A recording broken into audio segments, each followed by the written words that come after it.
নমস্কার দর্শকবৃন্দ, শাস্ত্রী চ্যানেলে নতুন ভিডিওতে আপনাদের স্বাগতম জানাই। দেখুন আজকে 4 ইঞ্চি পুরো 4 ইঞ্চি মাপের কোষ্ঠী পাথরের শিবলিঙ্গ। দেখুন হাতে আমার জল লেগে আছে, এক্ষুনি আমাদের শিবলিঙ্গটা তৈরি হলো।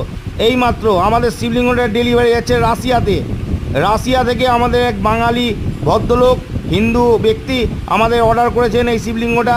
এক্ষুনি তৈরি হলো, প্যাকিং করার আগে আমি ভিডিওটা তৈরি করছি। দেখুন পুরোপুরি 4 ইঞ্চি মাপের কোষ্ঠী পাথরের শিবলিঙ্গ। আপনাদের ডিজাইনটা দেখুন, কাছ থেকে আমি দেখাচ্ছি। ডিজাইনটা দেখুন, ফিনিশিংটা দেখুন দর্শকবৃন্দ। আপনারা একবার আসুন, এখানে অরিজিনাল কোষ্ঠী পাথরের শিবলিঙ্গ পাবেন, কোনো ডুপ্লিসিটি পাবেন না। আমাদের ক্যাশ অন ডেলিভারি ব্যবস্থা রয়েছে। আপনাদের বাড়িতে আগে মাল যাবে, তারপর আপনারা টাকা পেমেন্ট করবেন, সেই ব্যবস্থা আপনাদের রয়েছে। একবার বিশ্বাস নিয়ে আসুন, 100% অরিজিনাল কোষ্ঠী পাথরের শিবলিঙ্গ পাবেন, কোনো রকম ডুপ্লিসিটি পাবেন না। আর বিশেষ কথা, শিব ভক্তদের জন্য স্পেশাল শ্রাবণ মাস উপলক্ষে অফার চলছে।